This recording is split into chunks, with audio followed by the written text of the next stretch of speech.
Hey everyone, and welcome back to the Academy Insider Podcast. Today, I'm super stoked to be joined by two class of 19 grads, incredible young men who are both finishing up their time in the Navy and heading to graduate education, both at the University of Chicago. These guys are awesome, and they're building an incredible project and platform to help young men and women all across our country. This is the beautiful thing in order to support Service Academy and ROTC education. They're both first-generation Americans. They both moved here after being born abroad, both went to the United States Naval Academy, served their time in the U.S. Navy, and now have a continued desire to give back and help people attain a Service Academy or an ROTC education. They're building a platform called Forge Your Future. It's a 501c3 nonprofit organization that is going to assist young men and women with the Service Academy and ROTC application process. Again, a lot of things exist out there which are incredible services from independent like college counselors and other services to help with the application process. This is designed for the people that don't have the capital to pay for that. How are we going to find and support and serve the young men and women who would have a desire to serve but just don't have the exposure, the opportunity to make it happen, and provide that resource to give them an opportunity? I'm so excited for you guys to listen to this. After listening, if you decide you want to get in touch with Hersh or Mateo, please reach out to me or them and we'll make it happen. We just need the support of the community to continue to grow this project. I love it so much. Thank you guys. I hope you enjoyed the listen and have a good day.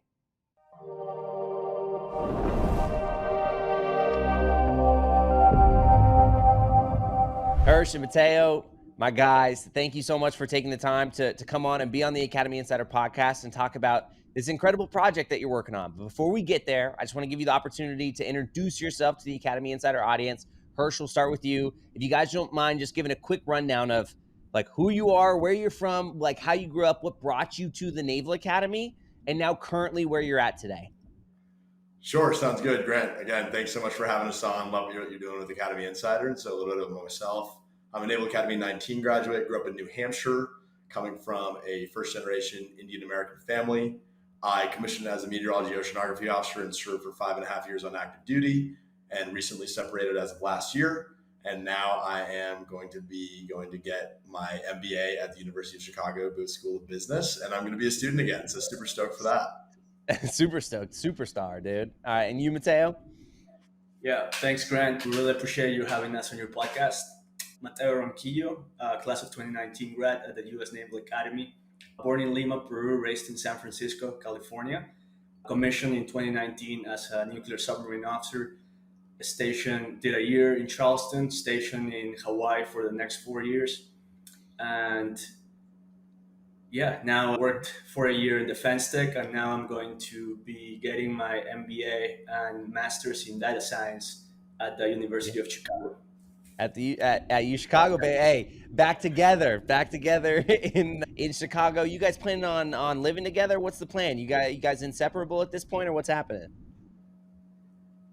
We are gonna be living together. Yeah, baby. Just leveraging efficiency here at this point, but living together once more here in Chicago. Yeah, once more, because you guys were roommates, right, Hersh? So actually, we weren't roommates at the Academy, but funny enough, we both ended up getting stationed in Hawaii on obviously serendipity. We can't control where the Navy brings us. And so we ended up rooming together in Hawaii. And then Mateo went to DC, I followed, and now we're both in Chicago. So it's just like, when does it end? We're still trying to figure that out. But for now, for the next 2 years, we're going to be living together with a third roommate of ours. So it should be a lot of fun. Yeah, no, absolutely. No, 100%. And you guys, again, obviously roommates back in Hawaii.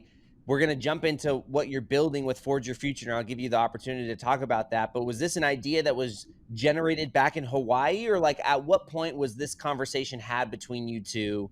And I'll allow you, again, we'll use this opportunity to, talk about its history, backstory, and what you're doing with Forge Your Future. Sure. No, great question. And, it's something we're both passionate about talking about, but I'll start. So, it was the classic, hey, what are you doing for Thanksgiving? And Mateo was like, hey, I might go visit my dad. And I was like, hey, why don't you just come with me to New Hampshire? My family knows Mateo really well. So we ended up doing the drive from DC to New Hampshire. I don't know why we decided to drive 8 to 10 hours, but we made it. And I remember my parents sat us down one night. We were just having dinner around the table. And they were saying, think about where you guys were 10 years ago. And we were like, okay, we were like, junior, senior year of high school, not really knowing where we were going to go, what we were going to do. And how many arcs of life we've lived, right? Like, we went through the Naval Academy. We both ended up getting stationed in Hawaii, and now we're in DC at the time, and then now we're in Chicago. Like, lot of life has been lived, and we've gone through so many different places, and, we're currently traveling now, and we've been able to see different areas around the world. And we were super thankful for all the opportunities that we had through the Navy. And we realized it all started with this idea of going to the Naval Academy, this idea of applying to a Service Academy ROTC program that provide us the opportunities therein. And so a tableside conversation or dinner time conversation with my parents turned into, this, I guess, late night talk of, how can we do something with this, right? How can we give back? And so this was my way of wanting to give back to those that, are looking to become the next aspiring leader and or person that is coming into, the armed services. And, I think I'll let Mateo speak to his piece too. Yeah. Yeah, and like Hersh mentioned, that was our origin story. And what we're looking to do with Forge Your Future is we're very excited to help out the next generation of leaders who are going to be becoming the future officers of the U.S. Armed Forces. Forge Your Future is focused on providing application assistance to high school students who want to either attend a U.S. Service Academy, so Annapolis, West Point, USAFA, the U.S. Coast Guard Academy, and the U.S. Merchant Marine Academy, or that want to apply for a ROTC scholarship and attend a 4-year institution. No, that's fantastic. And when you guys are saying like providing application support, what's the scope of your help, right? Like at what level are you assisting? Because to put this in perspective as well, correct? You guys have like incorporated this as a 501c3. It's a nonprofit organization. You're not like, again, charging people for this service. And again, there's always pros and cons to certain things. So the reality is it's like not your full-time profession. So you're not charging people. So the scope may be a little bit different. So just interested in, again, the scope of help you're going to be providing if someone were to reach out to you at Forge Your Future. Yeah, absolutely. Yeah, it's all free. We do not charge for any of the assistance we provide. And when I say application assistance, what the scope of that is, we help high school students with interview preparation for example, interviews for the service academies, or with one of the service academies admissions representatives, or with ROTC officer who conducts interviews. So interview preparation, also essay assistance. So we help students doing essay reviews and giving some tips as to where they can improve certain parts of their essays, such as crafting their story and just talking about their strengths, and talking about their strengths and seeing how we can improve on certain parts where they might not be as strong, so that we can help them get to a point where they'll be strong candidates for during the application process. So those two things: interview preparation, essay review. We provide assistance with accountability, so helping them stay on top of the deadlines that are out there for different parts of the application. So things like when the essays are due, things when you have to submit your application for nominations, specifically for the service academies. And yes, that's all sorts of all the deadlines that are involved in the process. But that's the scope of the assistance we provide. Yeah, no, Great. that's true. Yeah, go for it, Hersh. Something else I want to touch on, in addition to the essay preparation, the interview guidance, and helping with accountability, is this idea of like, what am I getting myself into? Right? A lot of people have these questions similar to what Academy Insider provides, to say, hey, what's the day in the life of a Naval Academy midshipman? What's the day in the life of an Army ROTC cadet? What's the day in the life of insert name of institution here that might be very different from what I see from peers going to a 4-year school and or institution elsewhere in the nation? And so we're really there to help the students understand, what type of life they're about to endure for the next 4 years, what type of relationships they're about to build and forge, and ultimately where they're going to lead this life of military service and where it's going to bring them. Obviously, everyone has their own story and their own craft. Some deciding to get out early and some deciding to go do a life of career. But, that's really what we're here to help them out with. Yeah, no, look, it's fantastic. Again, this stuff it's really interesting for me because, again, what I love about it is when I had my early visions of Academy Insider, part of me was like, oh, I want to help with like the application process. This was something that was really frustrating to me. Again, I grew up in the San Francisco Bay Area, not a massive naval presence. I really didn't even know what the Naval Academy was until I started to get recruited to play basketball. And then like going through the application process was a whole nother beast, because even though I was a recruited athlete, basically the coaches were like, figure it out, right? Like apply, like you're gonna have to go through the process. I ended up getting my, nomination from Congresswoman Eshu out in California. And I like, so I went through the whole process, and I was like, stumbling through the whole thing, and I had no idea. But at the end of the day, like, again, I lived a pretty privileged life growing up, right? Like I had two parents who were very involved. They helped me out. We figured it out, right? But like not everyone has the ability to access that. And especially in today's day and age. And again, this is not a knock on these things. I think they're incredible services if you have the capital to be able to pay for them.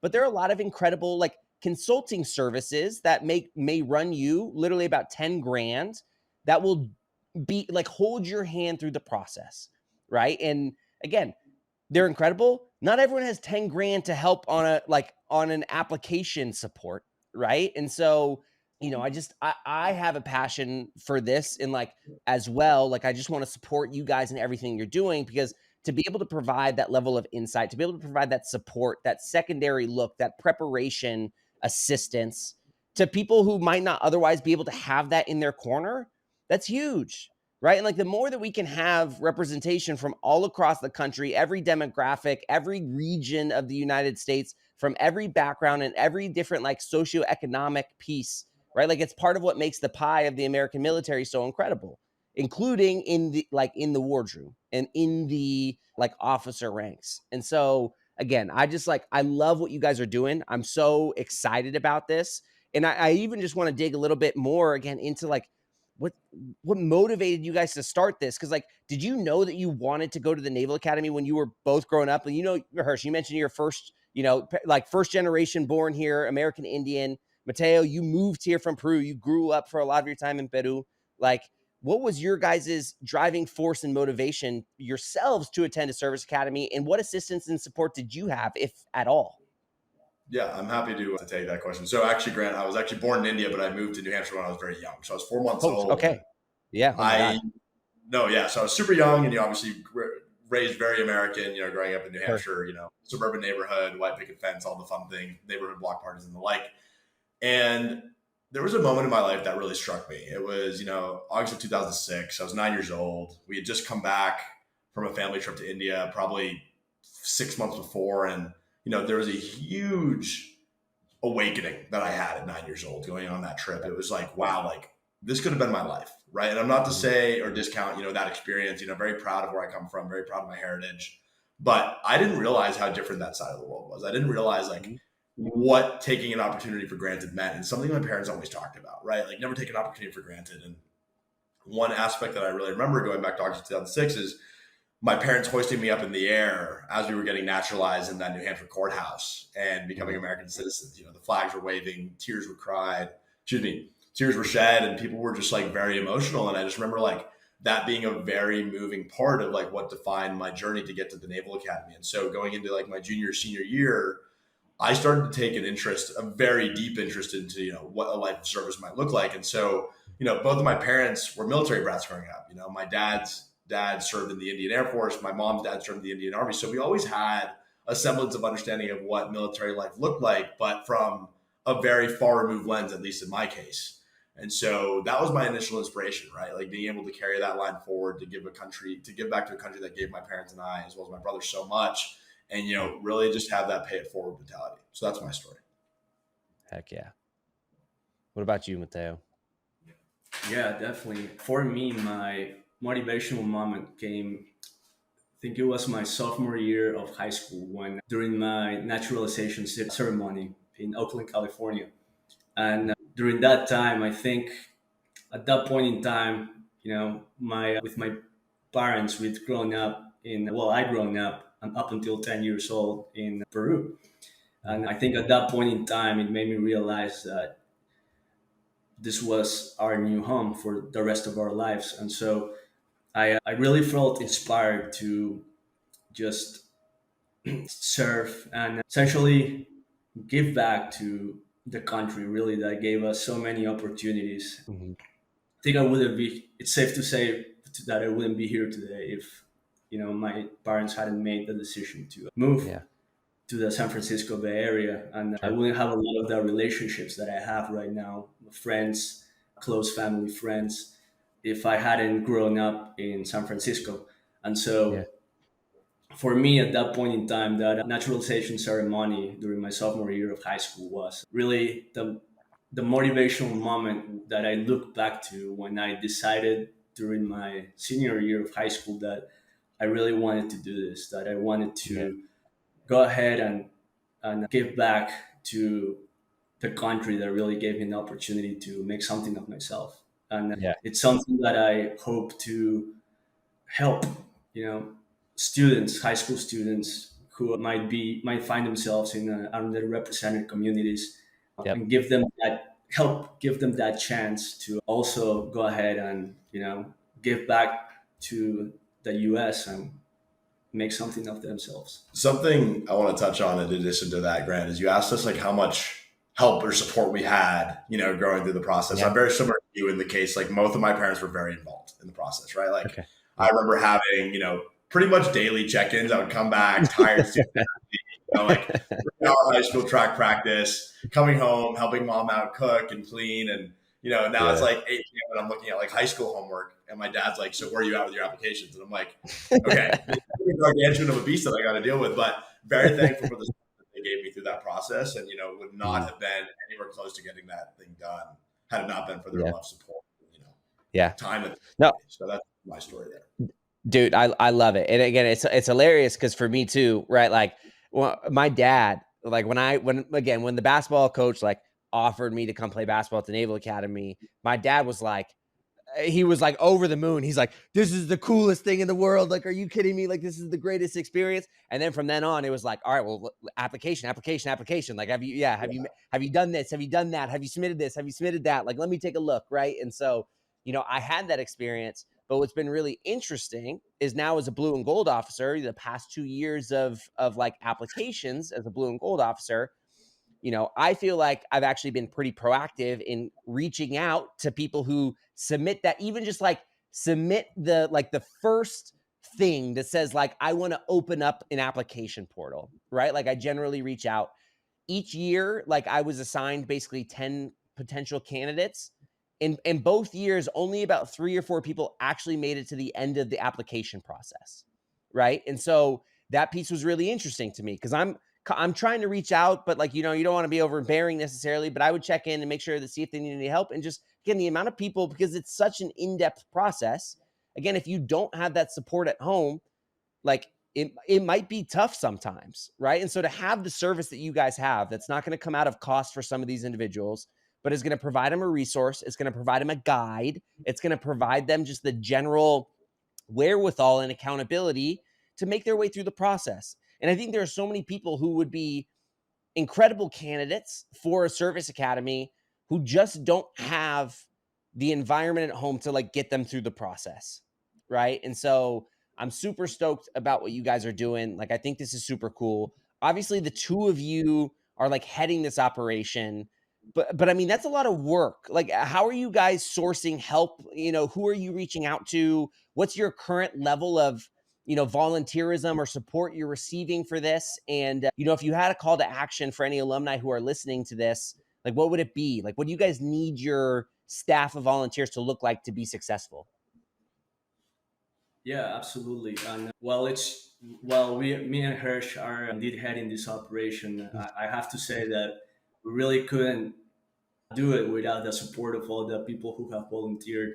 Naval Academy classmates from the fleet, fellow service members from every branch. And so it's really a group effort, a team effort here with us, and then just really all the people who have volunteered, our board of directors, our mentors, and all the volunteers who are part of FYF now.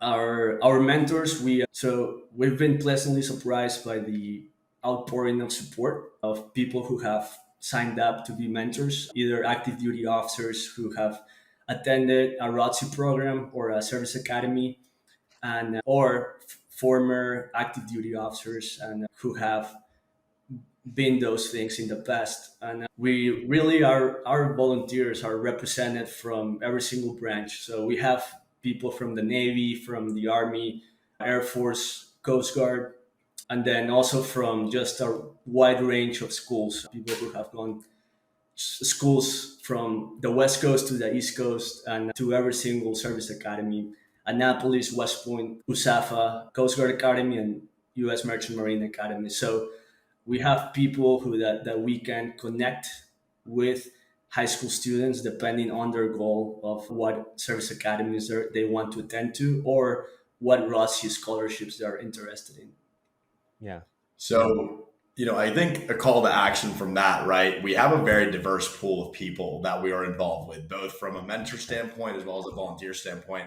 And I think really what we're looking for now is to just align ourselves with great people, right? It's like, if you are genuinely interested in building the next generation of American leaders, reach out to us, right? You can get involved in a facet of different ways, whether it's being a one-on-one direct mentor and having that candidate you inspire to lead to that next application cycle, and hopefully, throughout the next 4 years of whatever 4-year institution they decide to go to, or you want to help us out with brand management or internal operations, or you're like, hey, like I have a really good background in fundraising, like, we would love to talk to you, right? Because I think, there's a couple different things that we're learning about a 501c3, and, it's a very new thing for us. And, we've been able to collaborate with a lot of people who have come from different things that wanting to pay it forward both in and out of uniform. I think that's why Mateo and I are doing this personally, just like the inherent selfishness of like wanting to continue to stay involved within the community and pay it forward while we're both out of uniform and being able to go do that next thing. And we don't want to lose sight of that. We don't want to lose touch with, really what builds us to where we are today. Yeah, no, absolutely. And if someone does want to reach out to you, again, we'll include your contact information like in the show notes of this and in the descriptions. But if someone's just listening on a walk right now, where can they find you guys to be able to like look you up and reach out if they want to? Yeah, it's absolutely. We have right now our principal way of communication is our website, www.fortunefuture.org. If you are interested in signing up or just getting in touch with us, please go on there and just leave us a note. There is a very easy link that you can click on and redirect you to the site where you can message us. We also we're starting to build up our social media. So right now, Fortune Future has LinkedIn, Instagram, and YouTube. Yep. Now we are working on adding content to all those social media platforms, but that's coming. That's up next. So. And then, just a personal plug, if you want to connect with either of us individually, feel free to hit us up on LinkedIn. And, our personal emails for Forge Your Future are hersh@forgeyourfuture.org or mateo@forgeyourfuture.org. Just drop us a note. Website works best, but if you guys are really stoked and excited and want to get involved, please feel free to hit us up. We're always looking to build new relationships and connections. Yeah, absolutely. Yeah, no, absolutely. And what would I know you're talking about like different facets, different ways to help. What's an expected time commitment, right? If there's a grad listening, they're like, I want to help, but like, I don't know that I'm actually going to be able to commit to it. What's an anticipated time amount they should be looking at if they're going to support this endeavor? So I think it comes in two different facets. I think the first thing is, one, do you have an applicant that's in the active application cycle? I can speak from personal experience. I'm meeting with my candidate once or twice a week, but that's because I feel like I want to be more intimately involved with my candidate. And that's about 30 to 45 That's the brand, baby. Yeah, that one's got to go well. And so, that's like just me just wanting to be really excited and, truthfully just involved as best as I can. So, Ben, if you're listening to this, shout out. But regardless, I think it just really depends on how involved you want to be. I mean, the usual reference check that we usually tell people is, 1 hour every 2 weeks, right? Having that check-in, having an in-depth look at, people's applications and, the essay and interview support that you're giving. Now, if you're doing it outside of the mentee regimen and you're doing it more on a volunteer basis, then, we can work out a tailored plan for you to see where you can get best involved and, go from there. Anything to add? Yeah, no, I think that's a good reference point. 1 hour every 2 weeks. I think it's the minimum time commitment that we ask for. And then from there, based on what the needs of the mentee are with regards to their application, going from there. Yeah. No, I love this, right? Like, again, for me, this is really interesting because as a blue and gold officer, when I signed up to be a blue and gold officer, I felt like I was going to kind of work in this role a little bit. And I certainly have helped with interview prep a little bit, but like when it comes to personal statement writing and essays, like it's outside of my scope. right? Like it genuinely is outside of my scope, right? And so, for anyone out there who's listening who's like, well, I'm a blue and gold officer already, or like, what's the difference between being a blue and gold officer and doing this, right? Like, again, this is going to be a great opportunity to make a direct impact in the life of one person who is like choosing to do this and being very invested and taking a look at all these different aspects, which I think is really cool. If there's a high school student out there listening right now, what's the timeline? Again, we're going to be releasing this episode. This episode is coming out in September, right? So the cycle is going to go all the way through basically January to get things submitted. Obviously we have this year when this is releasing in 2025 that may be on a compressed timeline, but for future classes, if there's even like a sophomore listening or a junior in high school listening, what's an appropriate time frame to be reaching out to you guys to take advantage of these services? And what does that look like? When I reach out to you as a 16 or 17-year-old kid and reach out to you, what does the process look like? Like, what am I going to be going through? Yeah, absolutely. So the ideal time frame, one of the requirements that I like to mention is that in order to apply to the service academies, and I believe this also applies to ROTC, but you have to finish your junior year. Now, I think the ideal time frame for high school students interested in submitting an application would be just prior to starting the summer after your junior year, that you reach out to us. That way we can work with you on developing the necessary materials for your application during the summer. Now, a lot of nomination applications, senator or congressman nominations, are those things that are required to be, they're required essentially for anyone interested in submitting an application to any of the US service academies.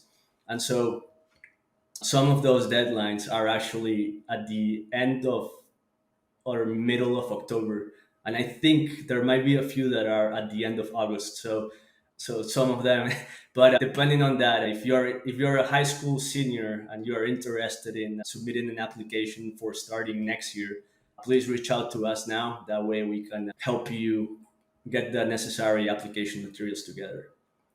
So just to caveat on that real quick, I think if you are genuinely interested in learning what a service academy or ROTC program looks like and what your life could look like for the next 5 to 10 to 15 to X amount of years, reach out to us during your junior year, because I think there are a lot of aspects to the application that we can help best prepare you for. Like, how are you getting involved as a leader in your community? What type of extracurriculars are you doing outside of the classroom?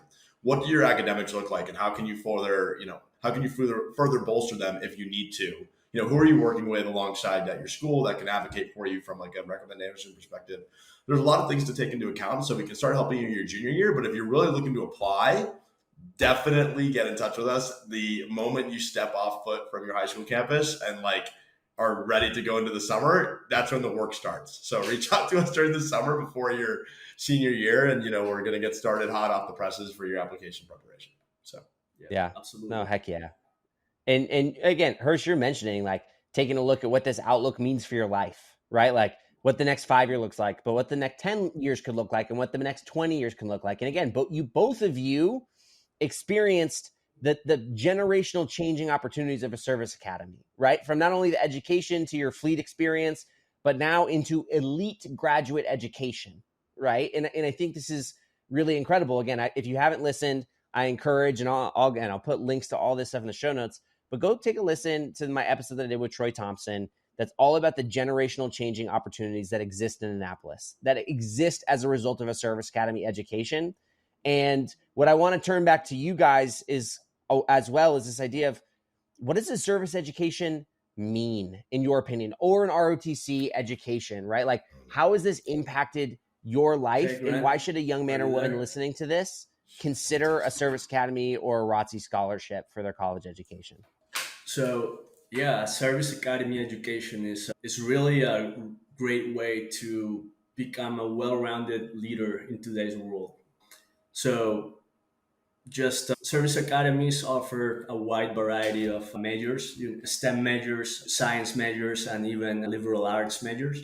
And so, but along with that, along with your major courses and really your specialty, you also get a leadership education. So by the time you graduate, you have those leadership basics that help you really become well-rounded leader in the armed forces, whether you decide to become a pilot or a submarine officer or a surface officer or whatever you want to be in the armed forces. You will have those leadership fundamentals along with your major to be the best leader you can be. And so that really just and that kind of leadership education is extremely valuable in today's world because not just in the armed forces but also in the private sector is something that companies look for all the time. So